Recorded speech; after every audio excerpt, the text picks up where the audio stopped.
नमस्कार विद्यार्थी मित्रांनो, विदर्भास अकॅडमीच्या ऑनलाईन प्लॅटफॉर्मवर तुम्हा सर्वांचं स्वागत आहे। बघा, पर्यावरणाच्या दृष्टीने अत्यंत महत्त्वाचा असा जो वन परीक्षण अहवाल असतो तो रिसेंटली पब्लिश झालेला आहे 1 ते 2 दिवसांच्या आधी। तर त्या रिपोर्टलाच आज आपण या यूट्यूब लेक्चरमध्ये डिस्कस करणार आहोत। बघा, आपल्याला पेपरमध्ये म्हणजे ते प्रिलिम असो किंवा मेन्स असो, आपल्याला पर्यावरण हा सब्जेक्ट आहे, विषय आहे आणि पर्यावरणमध्ये हा अत्यंत महत्त्वाचा असा रिपोर्ट पब्लिश केला जातो। कारण हा जो रिपोर्ट आहे, बघा रिपोर्टचं नाव काय आहे, भारतीय वन परिस्थिती अहवाल, म्हणजेच याला प्रॉपर इंग्लिशमध्ये जर नाव बघितलं तर याचं नाव आहे Indian state of forest survey किंवा Indian state of forest report. आता हा असा अहवाल आहे जो आपल्या देशाच्या फॉरेस्टचे जर किंवा आपल्या भारतामध्ये जेवढेही वन आहेत तर या वनांची काय कंडिशन आहे त्या संदर्भात किंवा फॉरेस्टची काय कंडिशन आहे त्या संदर्भात माहिती रिलीज करते, डेटा रिलीज करते। मग आता यामध्ये आपल्याला जे गोष्टी दिलेल्या आहेत किंवा ज्या फॅक्टर्स दिलेले आहे किंवा जो डेटा आपल्याला दिलेला आहे तो आपण वन बाय वन डिस्कस करणार आहे। बघा, पेपरमध्ये बरेचदा यावर डायरेक्टली क्वेश्चन तुम्हाला विचारले जातात किंवा यामध्ये जो डेटा दिला असतो की आता फॉरेस्ट रिपोर्ट आहे तर मग भारतातले एकूण वन जे आहेत तर त्यांची संख्या वाढली आहे का, त्यांची संख्या कमी आहे का, कुठल्या राज्यांमध्ये वन फॉरेस्ट एरिया जास्त आहे, कुठं कमी होत आहे, म्हणजे ओव्हरऑल जो सिनारिओ आहे फॉरेस्ट बद्दलचा तो हा रिपोर्ट जो आहे तो आपल्याला पब्लिश करत असतो। आणि बघा, या रिपोर्टमध्ये केवळ देशाचंच नाही म्हणजे देशाच्या स्तरावरच नाही तर राज्य स्तरावर देखील माहिती पब्लिश केली जाते। त्यामुळे राज्यसेवा असो किंवा UPSC असो, प्रत्येक एक्झामसाठी अत्यंत महत्त्वाचा असा हा रिपोर्ट आहे। तर आपण फारसा वेळ न घेता डायरेक्टली रिपोर्टला डिस्कस करणं सुरू करू। बघा, हे तुम्हाला इमेज इथे दिसतच असणार। आपले जे केंद्रीय मंत्री आहे भूपेंद्र यादव, तर त्यांनी हा जो रिपोर्ट आहे हा रिपोर्ट पब्लिश केला आहे। तर एक बेसिक मी तुम्हाला सांगते। बघा, हा रिपोर्ट काय असते किंवा हा कोण पब्लिश करते। एक मिनिट, ठीक आहे। बघा, याचं इंग्लिश जर आपण नाव बघितलं तर याला आपण म्हणतो Indian state of forest report 2023चा पब्लिश झालेला आहे। आणि हा जो डेटा असते किंवा हा रिपोर्ट आणि या रिपोर्टमध्ये असलेली जी माहिती असते ही माहिती सॅटेलाइट डेटाच्या आधारावर असते। म्हणजे हे तुम्हाला लक्षात ठेवायचं आहे। बघा, इथं कुठलाही मॅन्युअल सर्वे कंडक्ट केला जात नाही तर सॅटेलाइटच्या आधारावर जेवढी माहिती मिळते किंवा जेवढं ऑब्झर्वेशन केलं जाते तर तिथून माहिती कलेक्ट करून या रिपोर्टमध्ये ती माहिती पब्लिश केल्या जाते। त्यामुळे हा सॅटेलाइट डेटा असते। हा जो रिपोर्ट आहे हा बायनियल रिपोर्ट आहे, म्हणजे दर 2 वर्षांनी केंद्र सरकार हा रिपोर्ट पब्लिश करतात। मग आता जो केलाय, बघा पहिला जो रिपोर्ट होता तो सर्वात आधी पहिला रिपोर्ट हा 1987 मध्ये रिलीज केला होता। त्यानंतर लास्ट जो रिपोर्ट आहे म्हणजेच त्याला आपण म्हणू 17वा रिपोर्ट, हा 17वा रिपोर्ट 2021 मध्ये पब्लिश करण्यात आला होता। आणि त्यानंतर आता 2023 मध्ये हा रिपोर्ट पब्लिश केलेला आहे जो 18वा रिपोर्ट आहे। ठीक आहे। मग आता हे कोण मंत्रालय करते तर बघा, union ministry of forest, environment and climate change हे जे मंत्रालय आहे या मंत्रालया अंतर्गत हा रिपोर्ट पब्लिश केला जाते। त्यामुळेच या मंत्रालयांचे जे मंत्री आहे भूपेंद्र यादवजी, तर यांनी हा रिपोर्ट जो आहे तो पब्लिश केलेला आहे। बघा, आता या रिपोर्टचे जे मेन फाइंडिंग्स आहेत ते आपण बघू। तर आता हा जो रिपोर्ट आहे हा कॉम्प्रिहेन्सिव्ह रिपोर्ट असते। कॉम्प्रिहेन्सिव्ह रिपोर्ट म्हणजेच काय तर बघा, यामध्ये 3 ते 4 गोष्टी ज्या असतात त्या मेनली फोकस केल्या जातात। त्यापैकी बघा, सर्वात महत्त्वाचं म्हणजे हा रिपोर्ट आपल्याला इंडियाच्या फॉरेस्ट बद्दल माहिती देते, म्हणजे फॉरेस्ट जे आहे, वन जे आहे तर त्यांच्या परिस्थितीबद्दल माहिती देते की फॉरेस्ट जे आहे तर त्याचा एरिया वाढला आहे का किंवा बाय पर्सेंटेज ते वाढला आहे का किंवा कमी झाला आहे ही माहिती।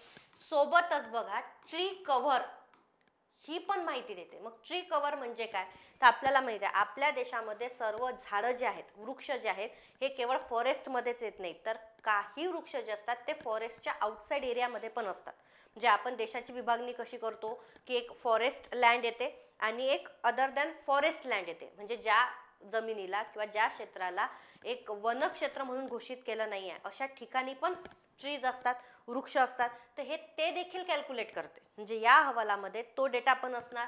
सोबतच बघा, ॲग्रो फॉरेस्ट्रीचा पण डेटा असणार। मग आता ॲग्रो फॉरेस्ट्री म्हणजे काय तर आपण म्हणतो की बऱ्याचदा काय होते, मॅन आणि एन्व्हायरमेंट हा कॉन्फ्लिक्ट तयार होतो।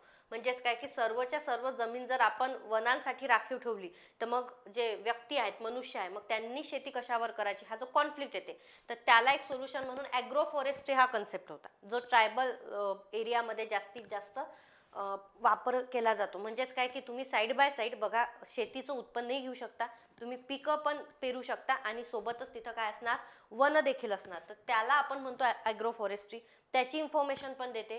सोबतच बघा जे टिंबर आहे, टिंबर म्हणजेच काय, लाकूड.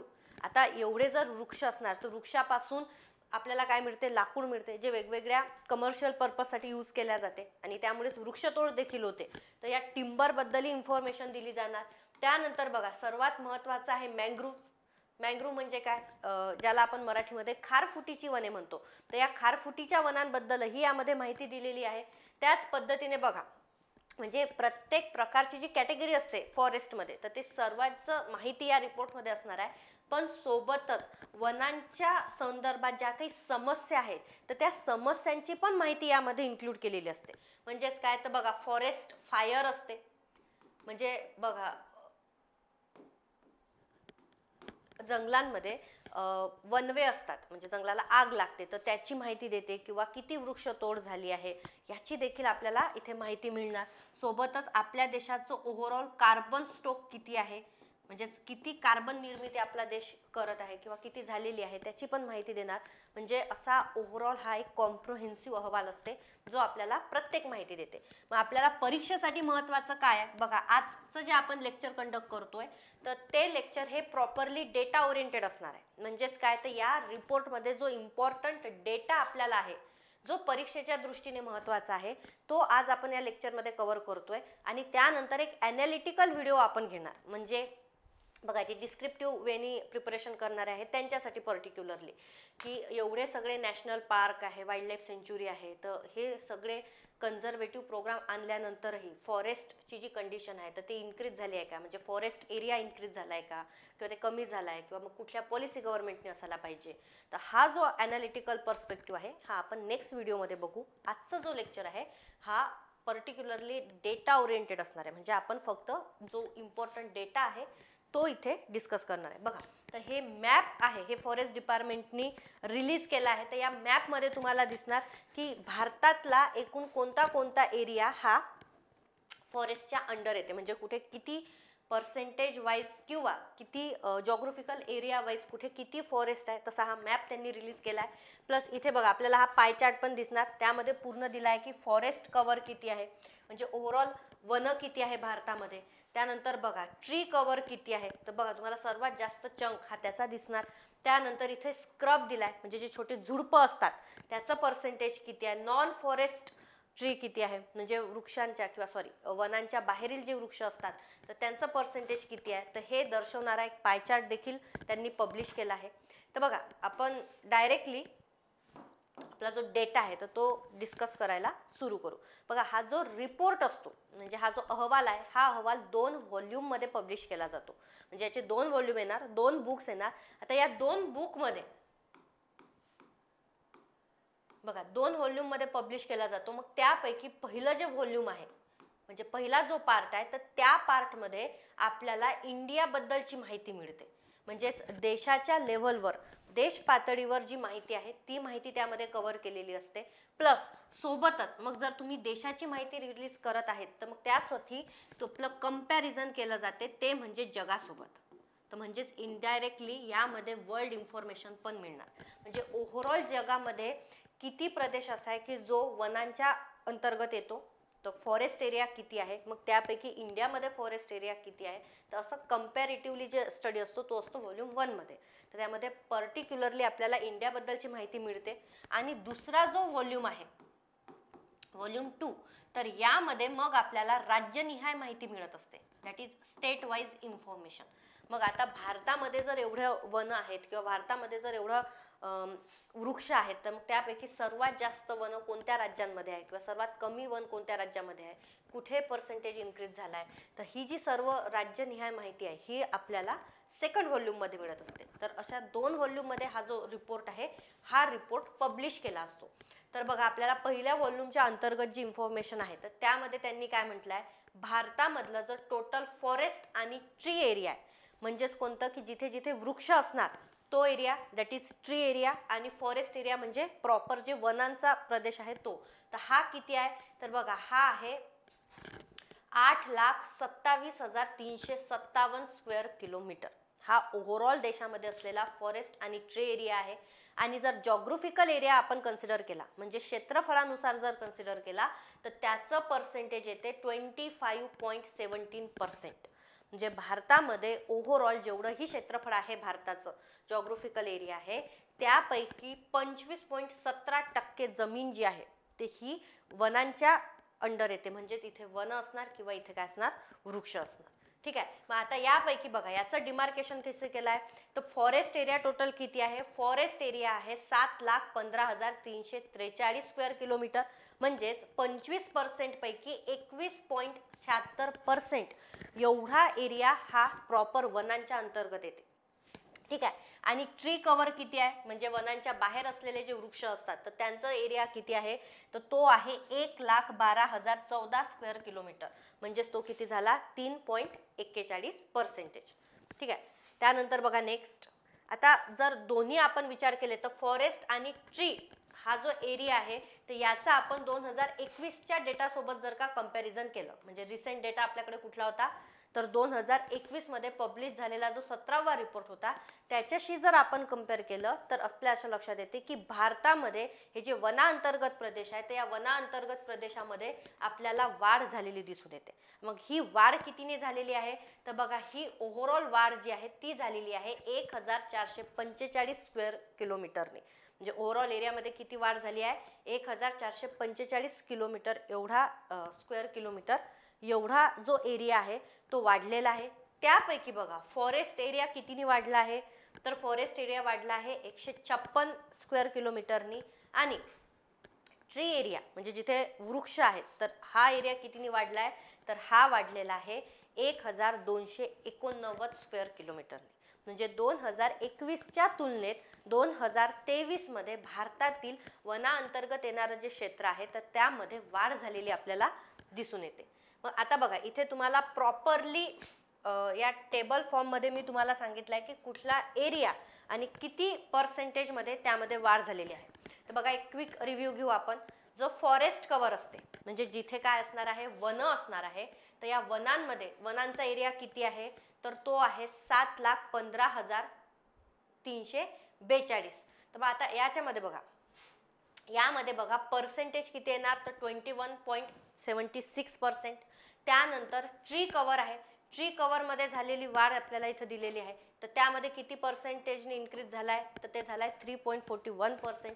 त्यानंतर बघा मग टोटल या दोघांची सम केलेली आहे की total forest and tree cover किती आहे तर ते आहे 8,27,356. मग याच्यामध्ये किती झाले आहे तर 25.17% हे झालं टोटल ट्री आणि फॉरेस्ट कव्हर मिळून. त्यानंतर बघा श्रब एरिया किती आहे, श्रब म्हणजे जे छोटे झाड झुडपं असतात ज्याला आपण झुडपं म्हणतो तो म्हणजे झाला श्रब. तर यामध्ये गवत येणार म्हणजे ग्रासलँड पण येणार. मग या श्रबचा एरिया किती आहे तर तो आहे 43,622. म्हणजे याचं पर्सेंटेज वाईज किती झालं तर 1.33%. त्यानंतर नॉन फॉरेस्ट एरिया किती आहे 14,16,489. म्हणजे याचा पर्सेंटेज किती झालं तर बघा 73.50%. एवढा एरिया हा कशा अंतर्गत येते नॉन फॉरेस्ट एरियामध्ये येते. म्हणजे जॉग्राफिकल एरिया जर आपण कन्सिडर केला तर हे झालं ओव्हरऑल त्याचं डिस्ट्रीब्युशन. म्हणजेच काय तर 100% पैकी एवढ्या पर्सेंटेजमध्ये यांचं डिस्ट्रीब्युशन जे आहे ते झालेलं आहे. मग आता बघा राज्यनिहाय म्हणजे व्हॉल्यूम 2 मध्ये जो डेटा दिलेला आहे तो आपल्याला दिलेला आहे राज्यनिहाय. तर या राज्यनिहाय डेटामध्ये कोणत्या राज्यामध्ये कशामध्ये वाढ झालेली आहे किंवा कशामध्ये घट झालेली आहे तर ते आपण बघू. आणि आपल्याला परीक्षेच्या दृष्टीने हे फार महत्त्वाचं असते की कोणत्या राज्य हे टॉपमध्ये आहे. तर बघा सुरुवातीला आपण बघू की जे टॉपचे 3 स्टेट आहे ज्यामध्ये फॉरेस्ट आणि ट्री कव्हर हे दोन्ही इन्क्रीज झालेलं आहे. म्हणजे ओव्हरऑल जे वन परिस्थितीमध्ये जे आपल्याला वाढ दिसून येत आहे तर असे पहिले 3 राज्य कुठले आहे तर सर्वात पहिलं आहे ते म्हणजे छत्तीसगड. सर्वात जास्त आहे. छत्तीसगडमध्ये किती वाढ झालेली आहे तर बघा 684 किलोमीटर एवढ्या क्षेत्राची वाढ झालेली आहे. त्यानंतरचा येते ते म्हणजे उत्तर प्रदेश. उत्तर प्रदेशमध्ये बघा 559 स्क्वेअर किलोमीटर एवढी वाढ झालेली आहे. त्यानंतर येते ओडिसा. मग ओडिसामध्ये किती वाढ झालेली आहे तर 559 स्क्वेअर किलोमीटर एवढे. हे टॉप 3 स्टेट आहे ज्यामध्ये दोन्ही ट्री कव्हर आणि फॉरेस्ट कव्हर यामध्ये आपल्याला वाढ झालेली दिसून येते. त्यानंतर बघा आता असे 3 राज्य की ज्यामध्ये फक्त कशामध्ये वाढ झालेली आहे, फॉरेस्ट कव्हरमध्ये झालेली आहे. म्हणजे असे राज्य की ज्यामध्ये वनांमध्ये वाढ झालेली आहे किंवा वनांच्या क्षेत्रफळामध्ये वाढ झालेली आहे, तर ते कुठले आहे तर ते आहे सर्वात हायेस्ट आहे मिझोरम. बघा सर्वाधिक वन किंवा सर्वाधिक फॉरेस्ट एरिया हे आपल्याला कुठे आढळून येते तर ते आहे मिझोरम या राज्यामध्ये. तर मिझोरममध्ये ओव्हरऑल किती आहे 242 स्क्वेअर किलोमीटर एवढी वाढ आपल्याला झालेली दिसून येते. बघा हा जो डेटा आहे तर इथं आपण फक्त वाढ कुठे झालेली आहे हे कन्सिडर करतोय, म्हणजे किती एरिया वाढलाय. तर हे एरिया वाढण्यासाठी आपण रेफरन्स कुठला घेतोय तर रेफरन्स घेतोय आपण 2021चा रिपोर्ट. म्हणजे आधीच्या कंपॅरिझन मध्ये आता किती वाढ झालेली आहे हे आपण कन्सिडर करतोय. तर त्यानंतर बघा 2 नंबरवर कुठला आहे, 2 नंबरवर आहे गुजरात ज्याच्यामध्ये 180 स्क्वेअर किलोमीटर एवढी वाढ झालेली आहे. आणि त्यानंतर 3 नंबरमध्ये परत इथे येते ओडिसा ज्यामध्ये आपल्याला 152 स्क्वेअर किलोमीटरचा एरियामध्ये वाढ झालेली दिसून येणार. त्यानंतर नेक्स्ट बघा आता आपल्याला सगळ्या राज्यांमध्ये किंवा युनियन टेरिटरीमध्ये कुठे वाढ झालेली आहे तेच बघायचं आहे, बट बाय एरिया. म्हणजेच हे कशाच्या अकॉर्डिंग क्षेत्रफळ बघायचं इथं. म्हणजे आधी आपण पर्सेंटेज वाईज इन्क्रीज बघितलं, आता आपल्याला बघायचं आहे बाय एरिया क्षेत्रफळाच्या दृष्टीने. मग क्षेत्रफळाच्या दृष्टीने बघा सर्वात जास्त वाढ आपल्याला मध्य प्रदेश या राज्यामध्ये दिसून येते. त्यामध्ये किती वाढ झालेली आहे तर 85,724 स्क्वेअर किलोमीटर एवढी वाढ झालेली आहे क्षेत्रफळानुसार. त्यानंतर नेक्स्ट येते अरुणाचल प्रदेश. अरुणाचल प्रदेशमध्ये किती वाढ झालेली आहे तर ते आहे 67 म्हणजे 67,083 स्क्वेअर किलोमीटर. आणि त्यानंतर 3 नंबरवर आहे महाराष्ट्र. तर महाराष्ट्रामध्ये बघा किती वाढ झालेली आहे 65,383 स्क्वेअर किलोमीटर. तर एवढी जी वाढ आहे ही वाढ आपल्याला वनांमध्ये झालेली दिसून येते ॲज पर दी एरिया. त्यानंतर लास्ट आपल्याला बघायचं आहे सेम आता आपण कशानुसार पर्सेंटेज वाईज नुसार. म्हणजेच कशाचं पर्सेंटेज तर बघा forest cover in relation to the total geographical area. म्हणजे एखाद्या राज्याचं ओव्हरऑल क्षेत्रफळ जेवढं असते तर त्या क्षेत्रफळाच्या अकॉर्डिंग किती एरिया आहे जो फॉरेस्टच्या अंडर येते ते आपल्याला पर्सेंटेजमध्ये डिफाईन करायचं आहे. येते का लक्षात. तर त्यामध्ये सर्वात जास्त पर्सेंटेज कोणाचं येते तर ते येते लक्षद्वीपचं. म्हणजे बघा लक्षद्वीप हे युनियन टेरिटरी आहे. तर या युनियन टेरिटरीचा जेवढंही क्षेत्रफळ आहे एकंदरीत तर त्या एकंदरीत क्षेत्रफळापैकी 91.33% एरिया हा कशामध्ये येतो तर हा फॉरेस्टच्या अंडर येतो. येते का लक्षात. म्हणजे 91.33% आहे हे हायेस्ट आहे. त्यानंतर 2 नंबरवर जे राज्य आहे ते आहे मिझोरम. मिझोरमचं बघा एकंदरीत क्षेत्रफळाच्या अकॉर्डिंग 85.34% एवढं जे एरिया आहे हा फॉरेस्टच्या अंडर येणार. आणि त्यानंतर 3 नंबरवर परत आपल्याला एक युनियन टेरिटरी बघायला मिळते जे आहे अंदमान आणि निकोबार आयलंड. तर यामध्ये बघा 81.62% एवढा जो एरिया आहे हा फॉरेस्ट अंडर येणार. ठीक आहे. तर हे झालं पर्सेंटेज वाईज. नेक्स्ट आपल्याला असं बघायचं आहे की ओव्हरऑल या रिपोर्टमधून आपल्याला काय लक्षात आलं तर ओव्हरऑल या रिपोर्टमधून आपल्याला असं लक्षात येत आहे की 19 राज्य आणि युनियन टेरिटरी म्हणजे दोन्ही मिळून जे टोटल 19 राज्य आणि युनियन टेरिटरीमध्ये 33% पेक्षा जास्त जॉग्राफिकल एरिया हा कशाच्या अंडर येते फॉरेस्ट कव्हरच्या अंडर येते. म्हणजे भारतात एकूण जेवढेही राज्य आहे आणि जेवढ्याही युनियन टेरिटरी आहेत त्यापैकी 19 राज्य आणि युनियन टेरिटरी असं आहे की ज्यामध्ये 33% पेक्षा जास्त एरिया हा कशाच्या अंडर येतो तर तो फॉरेस्टच्या अंडर येतो. मग त्यापैकी बघा त्यापैकी 75% पेक्षाही जास्त एरिया जिथे फॉरेस्ट आहे असे असणारे टोटल 8 स्टेट आहे. 8 स्टेट प्लस युनियन टेरिटरी ज्यांच्यामध्ये किती आहे 75% पेक्षा जास्त.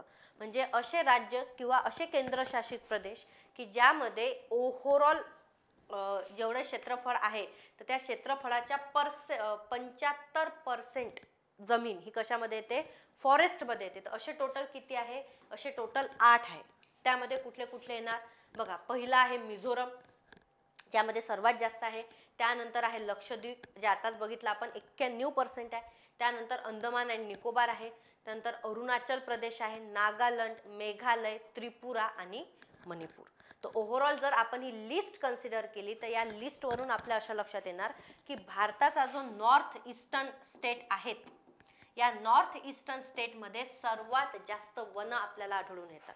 म्हणजे भारतातली जी वनसंपत्ती आहे ती सर्वात जास्त कुठे आहे, तर ती आहे नॉर्थ ईस्टर्न स्टेटमध्ये. कारण या सर्व राज्यांमध्ये एकंदरीत क्षेत्रफळाच्या आधारावर 75% पेक्षा जास्त एरियामध्ये काय आहे, फॉरेस्ट लँड आहे. तर त्यामुळे सर्वात जास्त फॉरेस्ट कुठे आपल्याला बघायला मिळतात, नॉर्थ ईस्टर्न स्टेटमध्ये बघायला मिळतात. नेक्स्ट बघा, नेक्स्ट काय दिलेलं आहे, तर आता आपल्याला बघायचं हे झालं ट्री कव्हर किंवा हे झालं फॉरेस्ट एरिया. त्यानंतर आपल्याला जो डेटा आहे तो डेटा आहे मँग्रोव्ह कव्हरचा. मँग्रोव्ह कव्हरचा म्हणजेच काय, तर ज्याला आपण मराठीमध्ये खारफुटीची वने म्हणतो. बघा, ज्याला आपण खारफुटी वने म्हणतो, तर ह्या खारफुटी वनांचं जे पर्सेंटेज आहे किंवा खारफुटीचे वन बद्दल आपल्याला माहिती दिली आहे. बघा, भारतामध्ये जेवढीही खारफुटीची वने आहे, जे प्रामुख्याने तुम्हाला बघा सुंदरबन रिजन माहीत असेल, जो वेस्ट बेंगॉलमध्ये आहे, तिथे खारफुटीची वने मँग्रोव्ज आहे. हे काय असतात, तर हे बघा खाऱ्या पाण्यामध्ये आढळून येणारी वने आहेत. तर यांची ओव्हरऑल भारतामध्ये किती पर्सेंटेज आहे, तर बघा 4992 स्क्वेअर किलोमीटर एवढ्या एरियामध्ये खारफुटीची वने आपल्याला आढळून येतात. मग त्यामध्ये बघा, आता हे तर भारताचं झालं, पण ओव्हरऑल जगाचं काय आहे, तर यांनी जगाचाही डेटा इथे दिलेला आहे. म्हणजे ओव्हरऑल जगामध्ये कोणत्या देशामध्ये सर्वात जास्त खारफुटीची वने आहे, कोणत्या देशामध्ये त्याचं प्रमाण वाढलेलं आहे, तर हा पूर्णच्या पूर्ण टेबलच त्यांनी या रिपोर्टमध्ये पब्लिश केलेला आहे. तर त्यामुळे तुम्हाला बघा इथे आफ्रिकामध्ये, म्हणजे आफ्रिकामध्ये एकूण किती आहे, त्यानंतर आशिया खंडामध्ये एकूण किती आहे, त्यानंतर अमेरिकामध्ये किती आहे, तर असं ओव्हरऑल जगाचं इथं डिस्ट्रीब्युशन दिलेलं आहे. बघा, जगासाठी खारफुटीची वने अत्यंत महत्त्वाची आहे. याचं कारण काय आहे, तर ओव्हरऑल जर तुम्ही जगाचा विचार केला तर संपूर्ण खंडामध्ये किंवा प्रत्येक देशामध्ये जी कोस्टल एरिया आहे, किनारपट्टीचा भाग आहे, तो अत्यंत महत्त्वाचा आहे. जेवढेही महत्त्वाचे शहरं असतात कुठल्याही देशाचे, तर त्यापैकी बऱ्यापैकी जे शहरं असतात ते किनारपट्टीवरच आपल्याला आढळून येतात, कोस्टल रिजनवरच आढळून येतात. आणि जोही जागतिक लेवलवर व्यापार चालतो किंवा जी जागतिक लेवलची वाहतूक असते, तर ती सर्वच्या सर्व या कोस्ट लाईनद्वारे असतात. म्हणजे जे महत्त्वाचे पोर्ट आहेत, बंदर आहेत, ते पण आपल्याला किनारपट्टीवरच आढळून येतात. आणि या सर्व शहरांचं रक्षण करणारं जर कोणतं असेल तर ते आहे मँग्रोव्ह. आता रक्षण म्हणजे कोणापासून, तर बघा किनारपट्टीवर असलेल्या शहरांना किंवा बंदरांना सर्वात मोठा धोका असतो तो म्हणजे सुनामीचा. अचानक सुनामी आली तर पूर्णच्या पूर्ण शहरं उद्ध्वस्त होऊन जातात. आणि आपल्याला माहित आहे की सध्या रिसेंटली जागतिक तापमान वाढ, ग्लोबल वॉर्मिंग हा एक मेजर इश्यू आहे जो पूर्ण जग फेस करतोय. आणि या जागतिक तापमान वाढीमुळे काय होऊ शकतात, जे टेम्परेचर डिफरन्स होत आहे किंवा हवामानामध्ये जो बदल होत आहे, तर त्यामुळे सुनामी किंवा चक्रीवादळ यांचं प्रमाण सध्या वाढलेलं आहे. आणि त्यामुळे फार मोठ्या प्रमाणात आपत्ती येत आहे किंवा आपण त्या प्रॉब्लेमला फेस करतोय. मग अशा वेळेस या शहरांचं किंवा या संपूर्ण भागाचं रक्षण करण्याचे जे काम आहे ते कोण करतंय, खारफुटीची वने.